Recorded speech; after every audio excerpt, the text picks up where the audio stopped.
Good morning, everyone. Thank you very much for joining us this morning. We are so glad that we're now at 375. So many of you could be here as we continue our engagement session to support the sector's familiarisation and now beginning to think about the implementation of the quality improvement framework for early learning and childcare sectors.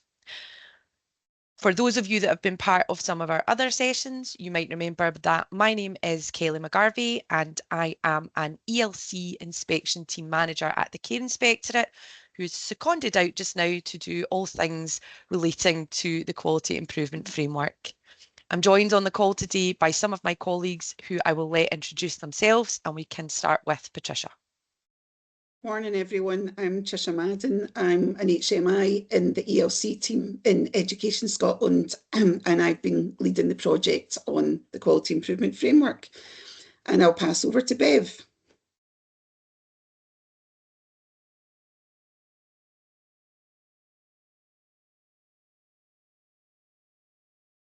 Good morning everyone, sorry, slight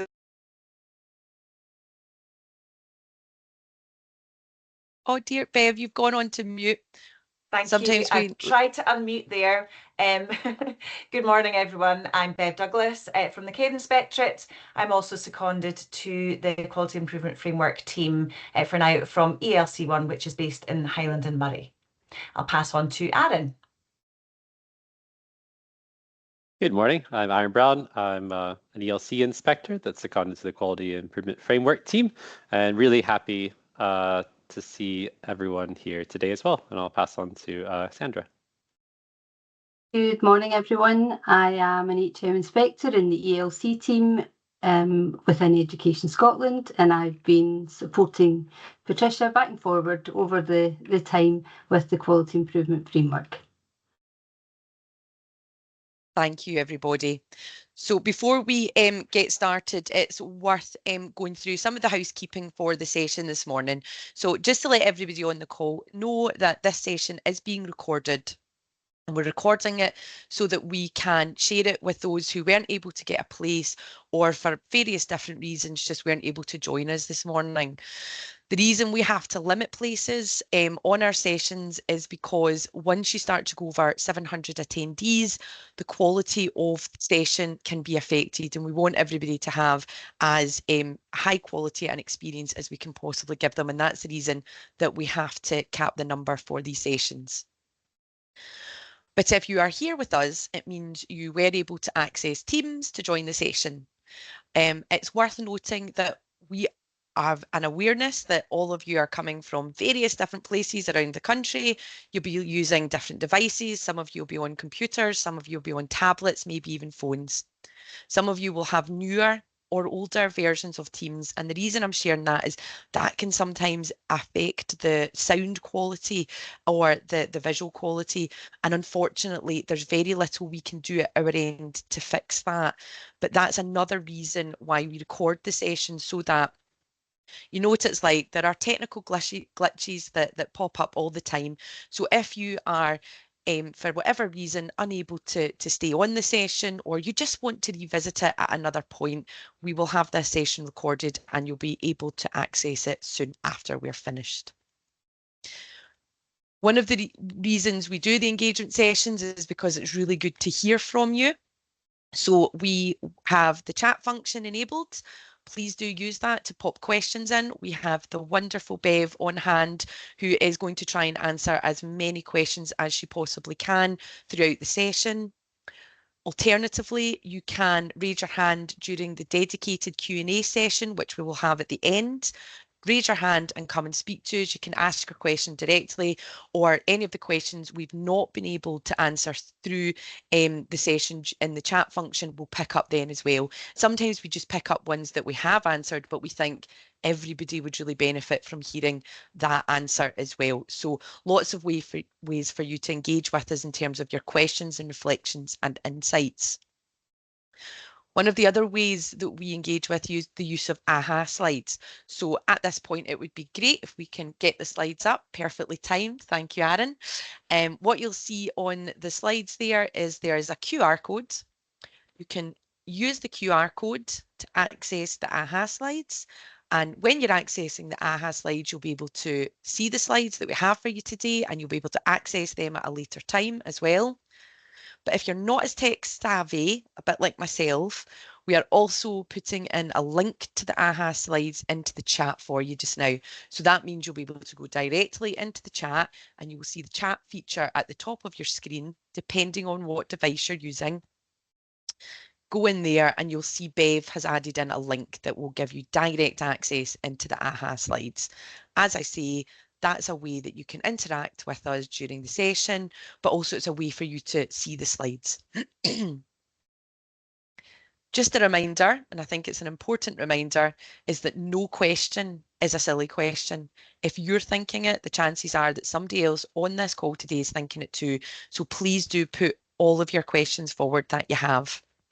We might not get to them all, but we have been keeping our frequently asked questions updated on the framework, and we will take any that are common and we are not able to answer during the session and pop them in there. So there's lots of ways for you to see if your question has been answered.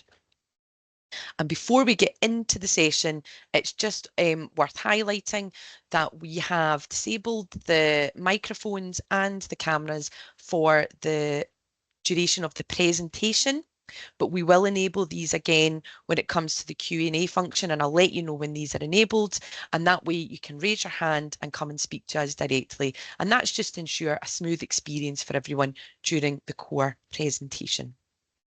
Okay, so let's get started. Next slide, please, Aaron.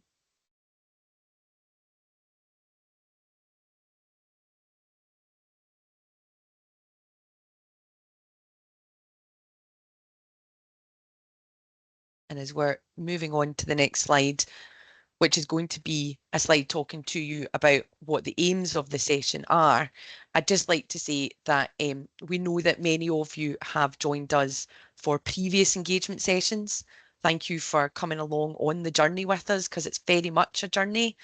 For those of you that are joining for the first time, a huge welcome to you.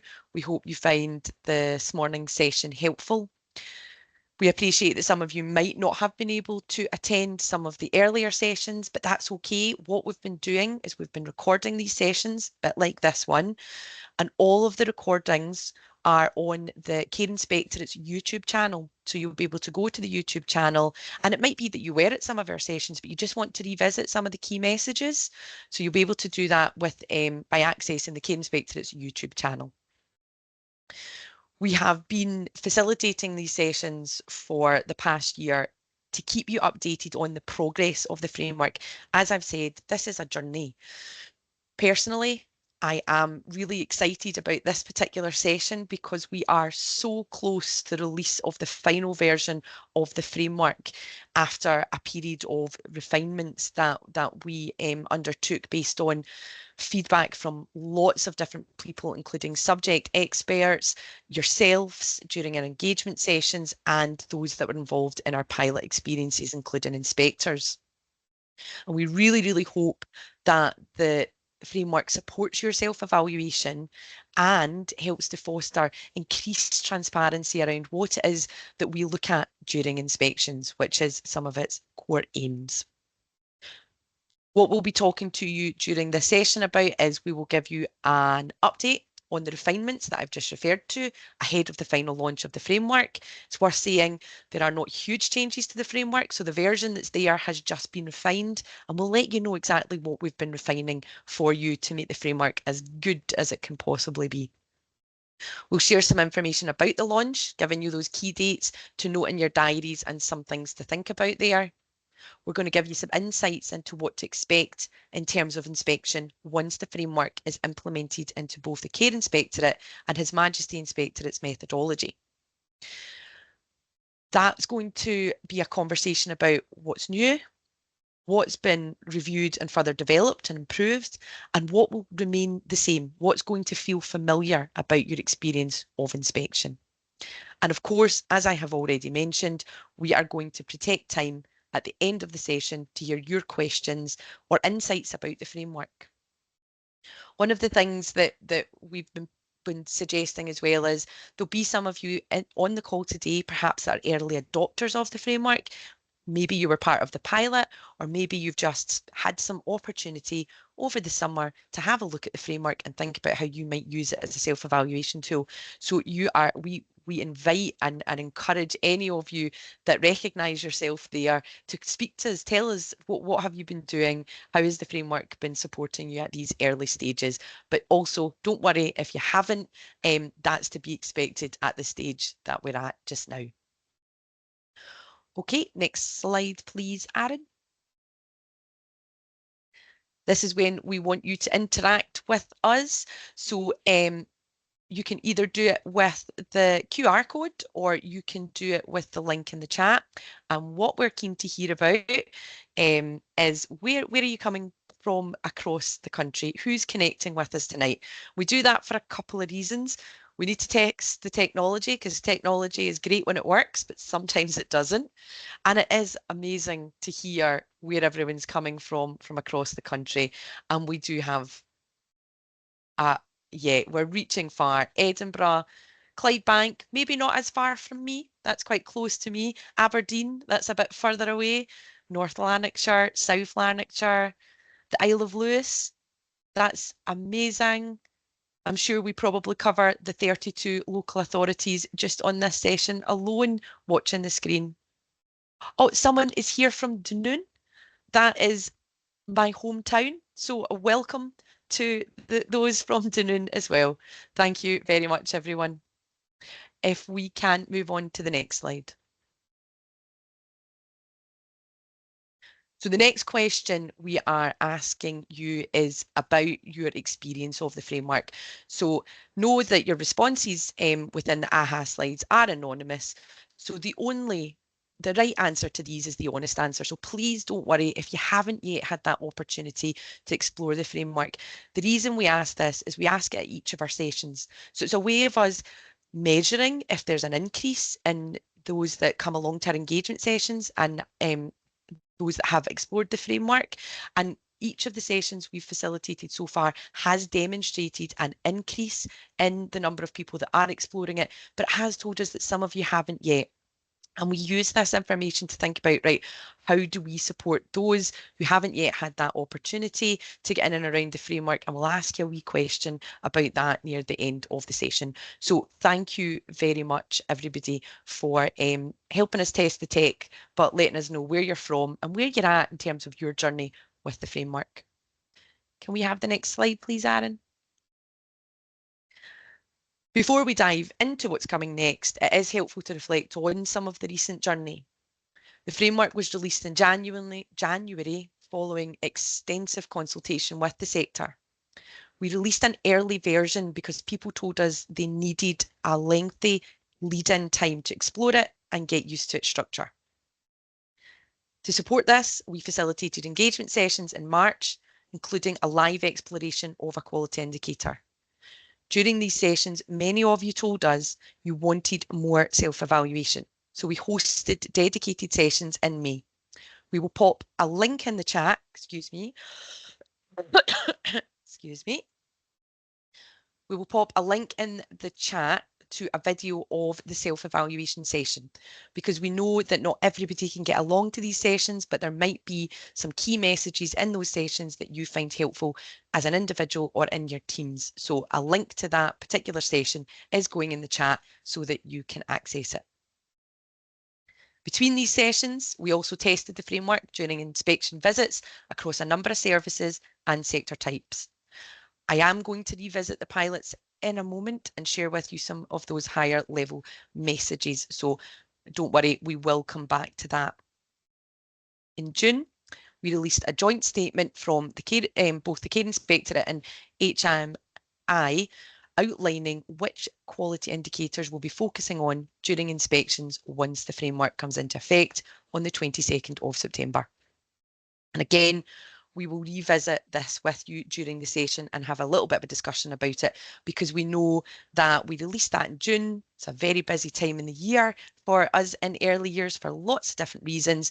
Some of you might not have had the opportunity to catch that. So we will talk a little bit about that in a few slides. We've been a little bit quieter over the summer, and that's because we've been facilitating development days for inspectors. These have included both shared sessions between the Care Inspectorate and HMI inspectors, as well as individual events to support our inspectors in preparing to implement the framework into their toolkits. And that's very much what it will be. It will be in their toolkits for inspection, a bit like it will be in your toolkits. It won't be everything that you do, but it will hopefully be a strong tool within your kits to support us to achieve the best outcomes for Scotland's children. We were hugely, hugely grateful to have a manager and a practitioner from an ELC setting join us during the development days.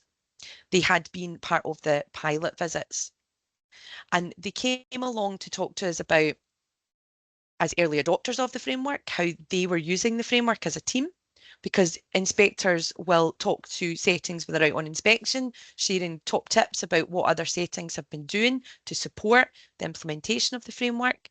But they also shared some reflections with us as inspectors about the experience of inspection. But actually, one of the most powerful reflections came after their involvement in the development days. The manager shared with me one of their realisations that inspectors are familiarising themselves with the framework too. That she noted they had similar questions, queries, hopes and uncertainties about adopting something new. And that's something I wanted to share, because we know that moving from the two current frameworks to one is an exciting and needed change, but it is a change. And change can feel uncomfortable, and that is completely okay. We are all only human. It will take some time for the new to become familiar. So particularly for those of you that have not had a chance to have a look at the framework for the various different reasons that that will be, and you might be feeling a bit easy, please know you are not alone. It will take some time to get your head around the framework, and that's completely okay. The day after it launches, you'll still care for children in a similar way to the day you did before. What we hope is that over time, the framework supports everyone's self-evaluation and improvement journey. Because again, as I've said, this is about us all wanting to aim for the best for the children that we care for. Whether you're a manager, childminder, practitioner, or an inspector, the more you use the framework, the more familiar and confident you'll become with it. Don't be frightened of it. Explore it QI by QI. I strongly encourage picking a QI that you're most comfortable with if you haven't yet explored, and start there. Familiarise yourself with the structure of it and use it to support you.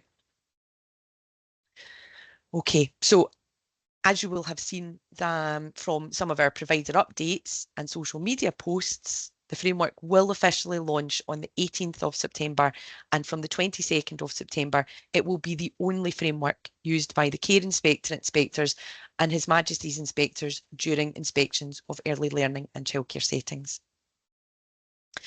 Today's session is one of the final engagement sessions before the framework's launch, but please be assured we will engage with you again later in the year or at the start of the new year. What we need to do now is allow you to go and use the framework. And then once people have become familiar with it and they've been using it, we will re-engage with you, and then we'll ask and reflect together about our learning. What has the impact of the new framework been? So whilst this is the last one before the launch, and we'd be hoping everyone starts to use it to support self-evaluation, we will reconnect with you later in the year or at the beginning of the new year. Next slide, please. What you're seeing here is inspectors hearing very similar messages to the ones we are sharing with you today. For those with the big screens or particularly good eyesight, the slide, the photograph on the left-hand side shows you one of our development days, and it shows you one of the slides that we shared with inspectors and some of the key messages that we were sharing with inspectors. And that is my very next slide. So it's just to give you that sense of we are delivering very similar messages to yourselves and inspectors, although you will use the framework in slightly different ways. During these sessions, inspectors were talking about engaging in professional dialogue about how can we make inspection more collaborative, both between HMI and the Care Inspectorate, and then also thinking about that collaborative experience with you, the sector, and all of the settings. We were hearing about some key areas of improvement within the framework, like we are sharing with you today. We will be talking about the refinements and exploring best practice together. For example, we were joined by the National Early Language and Communication team, who were talking to us about what makes an enriching language environment for children as they develop their communication skills. So really getting us thinking about what's good and better like in a setting. The framework includes links to best practice like this. The framework is, as we've said in other sessions, not a step-by-step guide, but what it does is it lays out the domains of quality, and it will provide you links where you might want to go and do a deeper dive. So if your self-evaluation is telling you as a team you want to do more around early language and communication, there are links to different practice within the framework that will help you do those deeper dives where you need to. And actually, we put out a link to the new practice tools that have been developed by the early language and communication team on our social media yesterday if you want to get ahead and start looking at some of that. Next slide, please.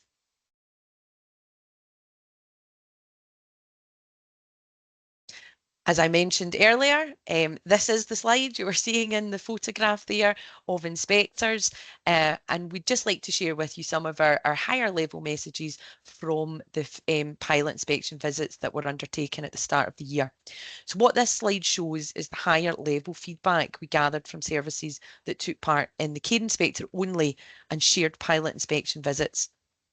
We received feedback from 40 services across daycare settings, school-age childcare settings and childminders.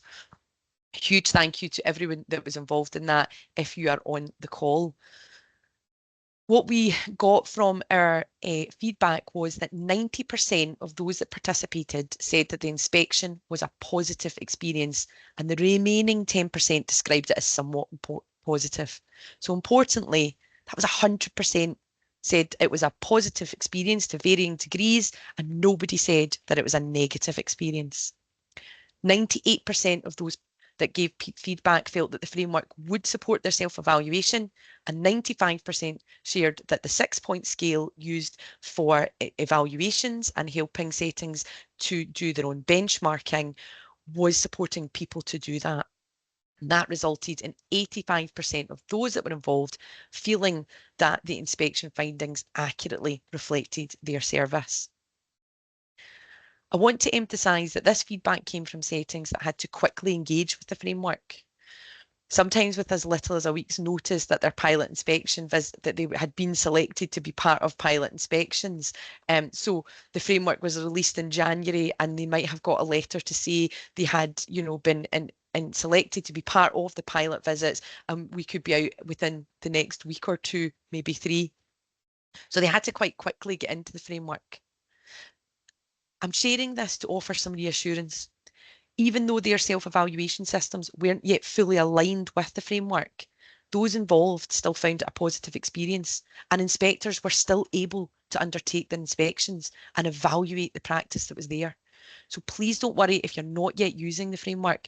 Inspectors will review a sample of your self-evaluation to inform their inspection findings and to make the judgments that they need to make, regardless of the approach that you take to self-evaluation. What they are keen to see is that self-evaluation is happening, that we know that it can look different across different settings, and that's okay. And we will take samples of your self-evaluation. We will make those observations of children's experiences, and we'll talk to you to form our judgments on the inspections. So hopefully that offers some reassurance. But don't just take my word for it. We have a short video for you from a setting that were involved in the pilot inspection visits that just want to share with you a little bit about their experience. And we will take a minute just to bring the video up and share that with you.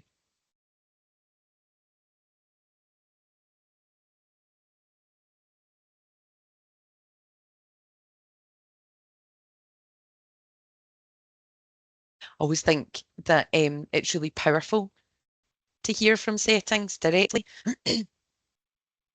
And that's what we're going to show you just now. I think our inspection, I felt like it was a really positive experience for all staff. As a practitioner on the floor, I felt very at ease during the inspection. I felt like everyone that was in was just so lovely. They didn't make it feel like an inspection. When we were talking to the two women that were in, they weren't writing down every single thing they were saying. They were lovely, natural conversation, and then they were taking their notes. It just felt very natural. We have looked at the framework as well. We've already looked at it quite in depth. We break down each quality indicator and we look to see how we're doing, how we're doing, what we're doing already, what we might look to do in the future, and how do we know that we're doing this already. So we break down. I think being familiar with the framework really helps with our confidence. I think it's just a really good evaluation tool, self-evaluation tool. It was really useful, and it helps to implement our improvement plan as well. If an inspector were to come and say, what should we look at when we go into a nursery, what would you tell them? I think when they're coming in to look, they should be thinking about the environment that they're coming into, to make sure that my kids are learning when they're coming here, not just coming to play. It's not a babysitting service, it is teaching them as they're getting older. Do you have a chance to read the report? Have you had? I've not fully read the report to see what it says now. There's a lot of reading as a parent that you think, I'll skim and look at the bits that are important. I'm not going to read the full report. When you go in, you can tell instantly with like the atmosphere and the environment, the connection between like the teachers and the children. I think that instantly tells you how the establishment is as an overall. The main thing is that the children and the staff has got like a nice bond, and that all their milestones and kind of development stages is getting met. The well-being of the children, are their needs being looked after. There'll be a whole variety of different needs, lots of things to be looked at, and are all those different individuals. I know that I can drop my children off in the morning and that they'll be happy and well looked after. What do you like to show them when they come? You know, I like to show them all the toys and all the stuff that we play with. Show them around, show them like all the toys. Yeah, I'd like to speak. Makes them feel more welcome. Yeah. Yeah. So I'd like to speak to them more to make them feel more welcome. To make them like feel like this is a nice place to stay and have fun.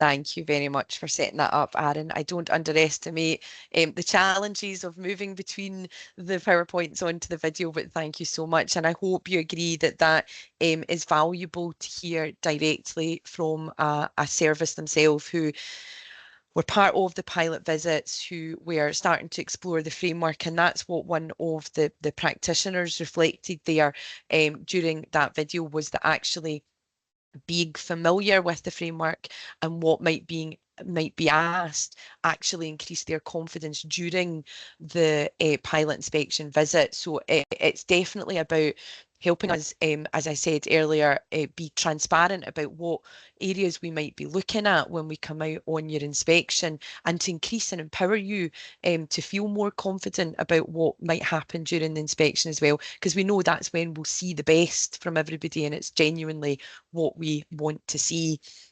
And there are absolutely some reflections there for us, really powerful reflections about note taking. Now, obviously, inspectors need to be taking notes during the inspection. They have to gather robust evidence. But we were talking about that during our development days about, you know, sometimes it's okay to put that down if it's helping somebody to feel at ease and to think about when to do that and when not to do that. And a very powerful reflection from a parent as well about reports, and we're thinking very carefully about some of those messages that are shared with us. So thanks very much for that, Aaron, and again, hope you enjoyed hearing from a service. Next slide, please. So I said I would give you an update on some of the refinements within the framework. We are referring to the refinements that have been made as minor refinements and major refinements. So minor refinements mean that it's word changes and tweaks to the framework that are not significant. So where we made minor refinements, it was because people told us either at the engagement sessions or in our interactions with subject experts who had reviewed the framework, or with our stakeholder groups or inspectors as well, who have given valuable contributions. We did a jargon check. So we were in, myself, Trisha, Bev, Aaron, and many, many others, Sandra as well, included in doing some jargon busting within the framework. Some of the language in the framework is technical language, so it had to remain. But what we asked ourselves was, could we illustrate it better, what we're meaning there, so that the framework is accessible for all? And we've done that as best we can. And as I mentioned earlier, we have linked to best practice. So it might not be fully explained in the framework, but there will be a clear link about where you can go and do a deeper dive. And that takes us on to the strengthened sector-specific content.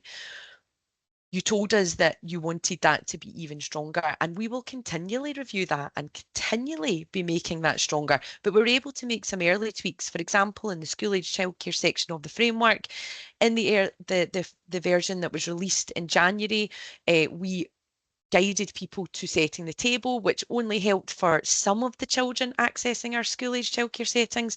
That will be updated for the September update, and we are guiding you to the nutrition schools guidance, which speaks directly to the school-age childcare sector, and among many others, and that particular age group of children, which is strengthening that sector-specific content to support you. The challenge questions have come back as one of the things that those that were involved in the pilot inspection visits have said were really helpful in terms of self-evaluation. But what they had told us was actually there was a lot of them and there was a lot of repetition. So we have had a look at that and we've reduced them and we've made them stronger.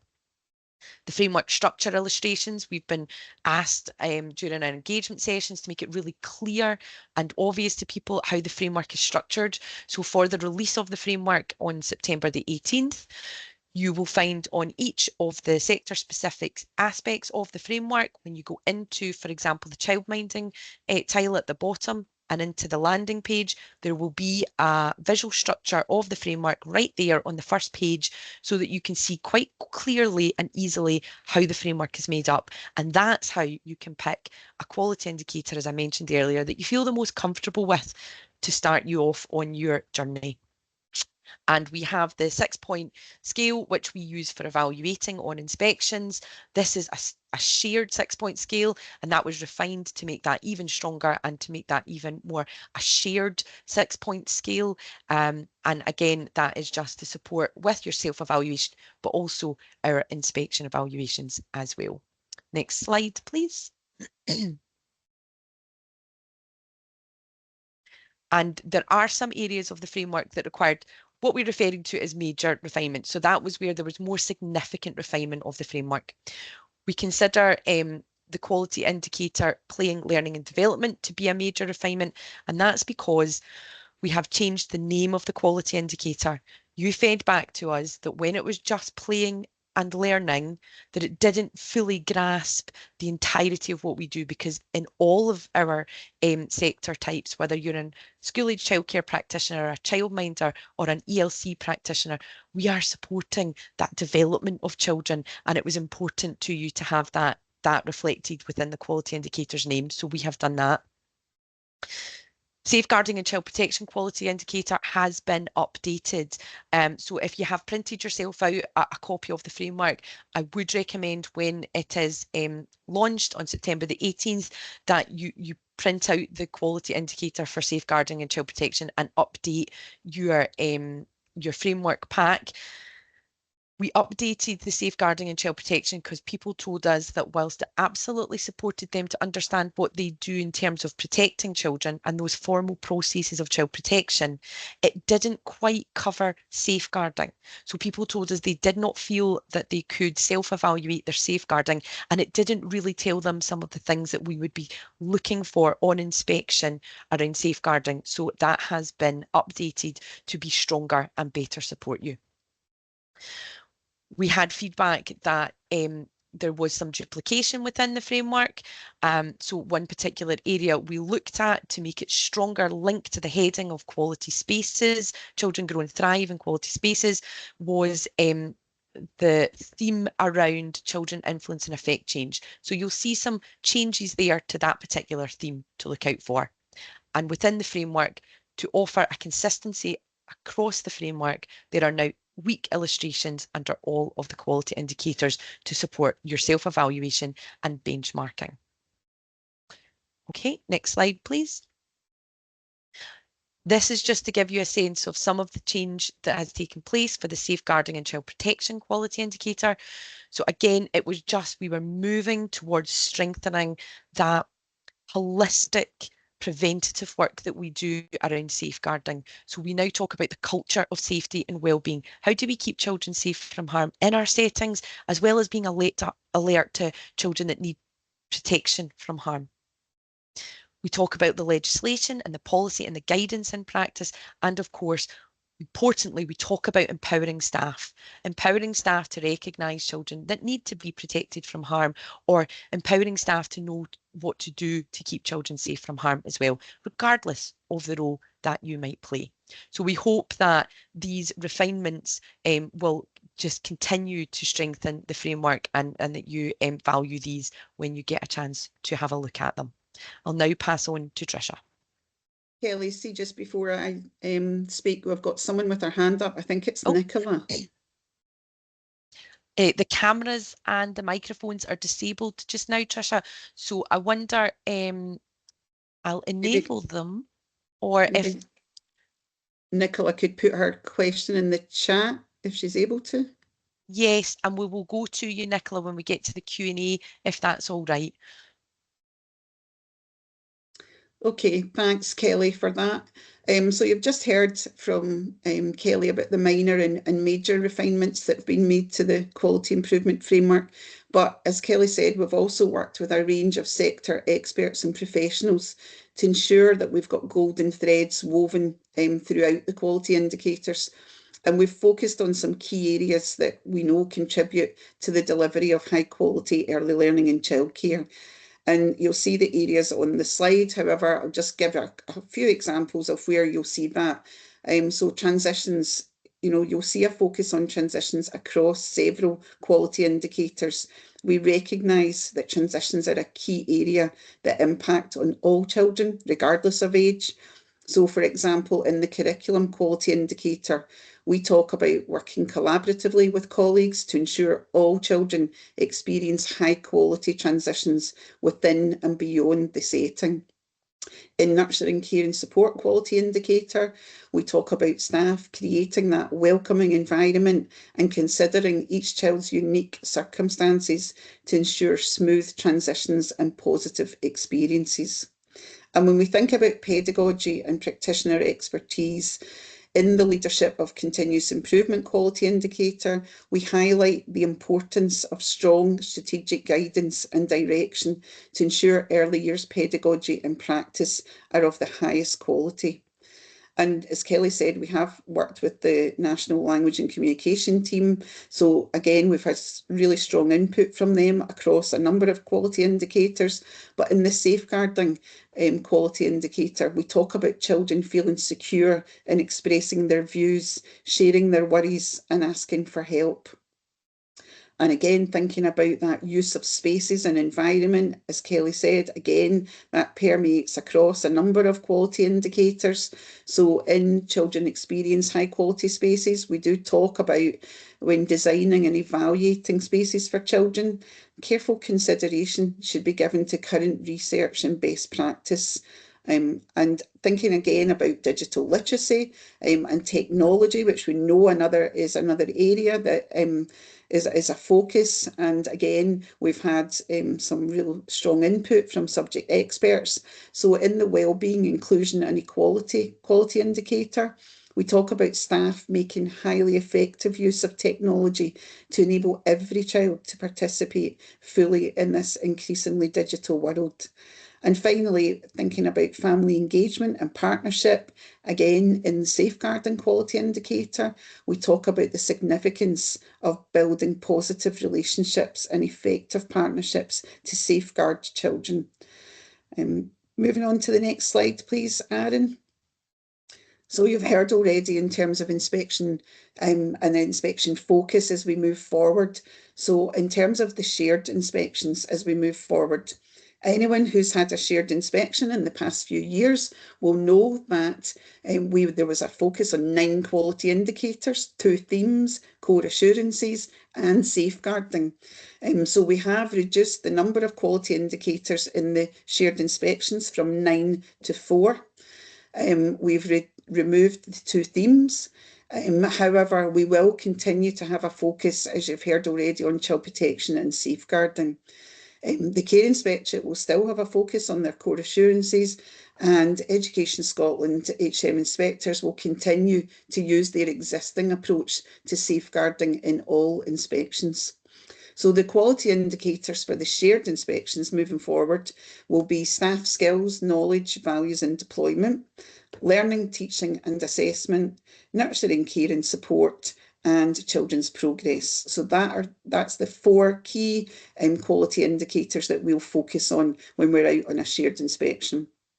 In terms of single inspections, the Care Inspectorate will focus on leadership and management of staff and resources, playing, learning and developing, and nurturing, care and support. And when Education Scotland inspectors are out, we will focus on curriculum, learning, teaching and assessment, wellbeing, inclusion and equality.